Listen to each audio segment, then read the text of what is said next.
नमस्कार दोस्तों, स्वागत है आपका मेरे इस मंच पर। मैं अभिसार शर्मा। क्या मुख्यमंत्री आदित्यनाथ को रात में नींद नहीं आ रही है क्या? अगर विश्वास ना हो तो उनके इस ट्वीट पर गौर फरमाइए।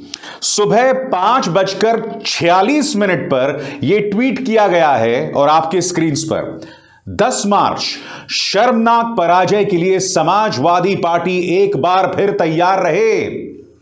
अरे मुख्यमंत्री आदित्यनाथ जी, पूरा मीडिया आपके साथ है, पूरा प्रचार तंत्र आपके साथ है, उल्टा चुनाव आयोग भी पूरी तरह से आंखें मूंदे हुए है, इसलिए रात को सो जाइए।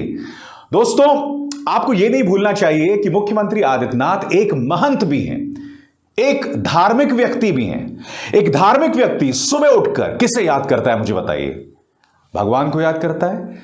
मगर सुबह 5:46 पर मुख्यमंत्री आदित्यनाथ ये ट्वीट कर रहे हैं कि 10 मार्च को समाजवादी पार्टी बुरी तरह से हारने वाली है। आपको डर की क्या जरूरत है? चुनाव आयोग ने आंखें मूंद रखी हैं। तमाम जो आचार संहिता की धज्जियां उड़ाई जा रही हैं उस पर पूरी तरह से खामोश है। तो मैं आपसे पूछना चाहता हूं कि डर किस बात का है, और मैं आपको एक छोटी सी मिसाल देना चाहता हूं।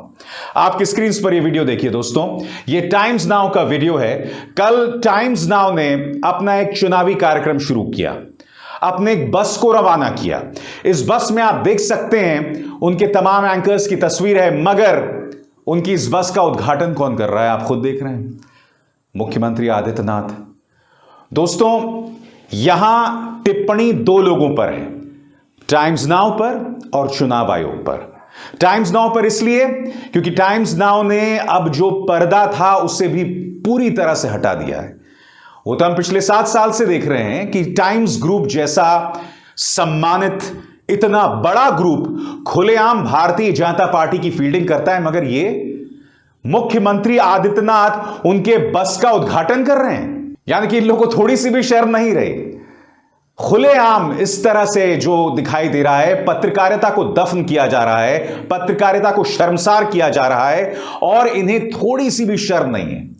जिसके भी दिमाग में था कि मुख्यमंत्री आदित्यनाथ इसका उद्घाटन करेंगे, क्या इन्हें इतना भी अंदाजा नहीं था कि इसकी आलोचना हो सकती है, टाइम्स नाउ के निष्पक्षता पर सवाल उठ सकता है? मगर नहीं, इस तरह से हो रहा है। दूसरी तरफ चुनाव आयोग पूरी तरह से खामोश है। दोस्तों, चुनाव आयोग कुछ नहीं कह रहा है।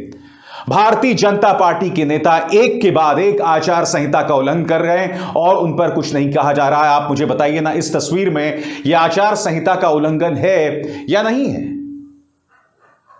मुख्यमंत्री आदित्यनाथ कौन सा बयान देते हैं कि यह चुनाव 80% बनाम 20%, यानी कि साफ तौर पर हिंदू मुस्लिम करना, धार्मिक उन्माद फैलाना।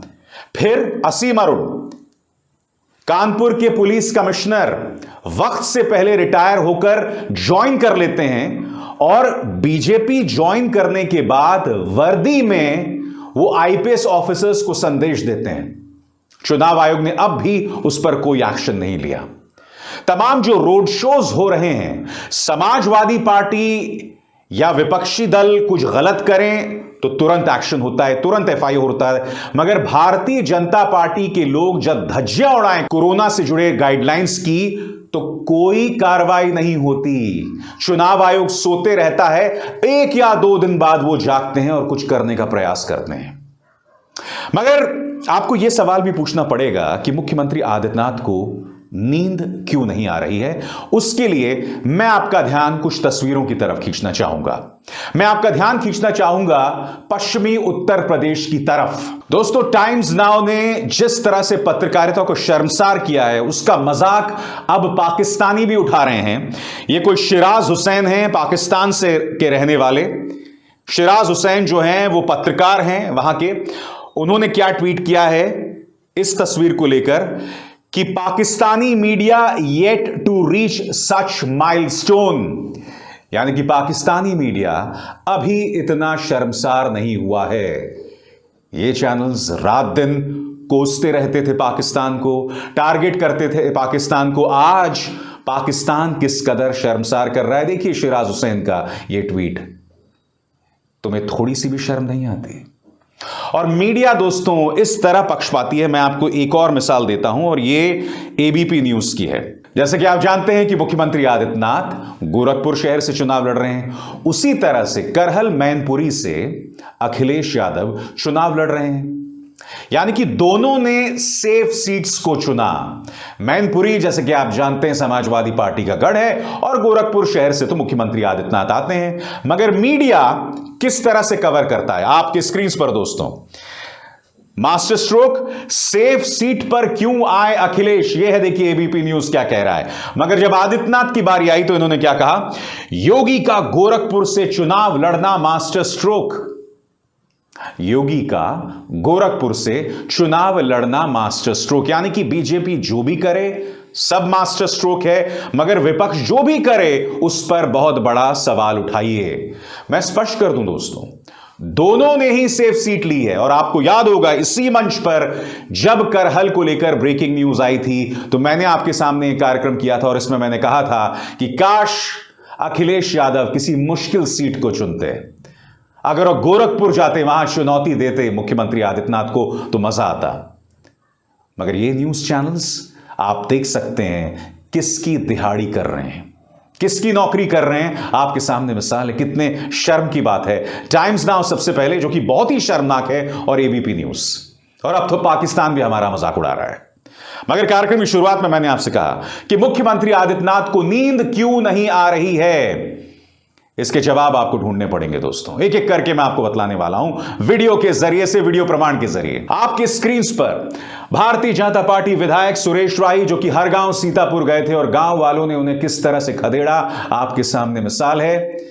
बात यहां नहीं रुकती है। और आपके स्क्रीन पर सुरेश राणा जो कि एक नेता को मनाने गए थे, एक किसान नेता को मनाने गए थे, मगर बैरंग लौट आए। क्या कह रहे हैं पत्रकार नरेंद्र प्रताप, पढ़ के सुनाना चाहता हूं। शामली में गन्ना मंत्री सुरेश राणा अपनी बिरादरी को साधने में नाकाम हुए हैं। समाजवादी पार्टी नेता शेर सिंह राणा को उन्होंने पंचायत चुनाव में ताकत का इस्तेमाल करते हुए हरवा दिया था। राणा ने मंत्री के खिलाफ निर्दलीय ताल ठोक दी है। गन्ना मंत्री बिरादरी के चौधरियों को लेकर शेर सिंह को मनाने गए थे और आप देख सकते हैं वो बैरंग लौट आए हैं।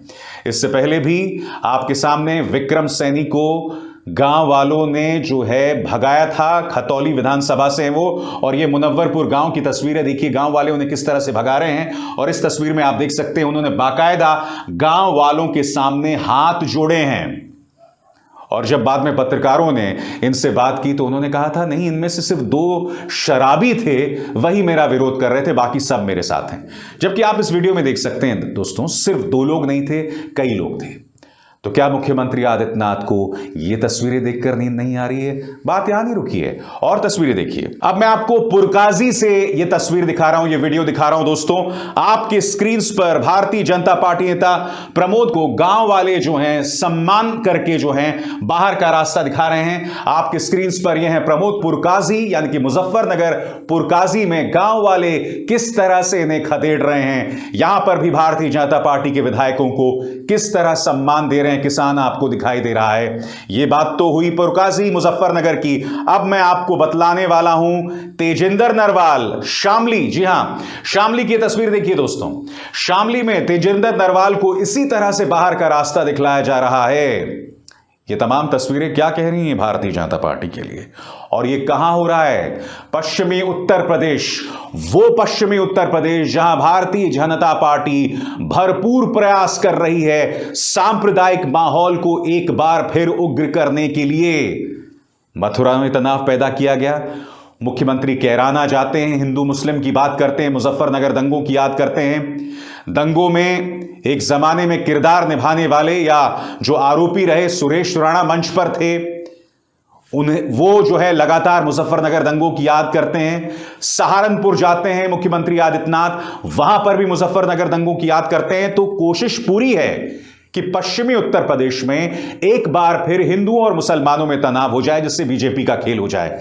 मगर ये जो तस्वीरें आ रही हैं आपके सामने, सुरेश राही की तस्वीर, प्रमोद कोतवाल की तस्वीर, तेजेंद्र नरवाल की तस्वीर, विक्रम सैनी की तस्वीर, ये तमाम तस्वीरें बता रही हैं कि भारतीय जनता पार्टी पश्चिमी उत्तर प्रदेश में मुश्किल में दिखाई दे रही है। और शायद यही वजह है कि मुख्यमंत्री आदित्यनाथ रात को सो नहीं पा रहे हैं। मैं फिर आपको बता दूं, इन वीडियोस का यह कतई मतलब नहीं है कि भारतीय जनता पार्टी चुनाव हार रही है।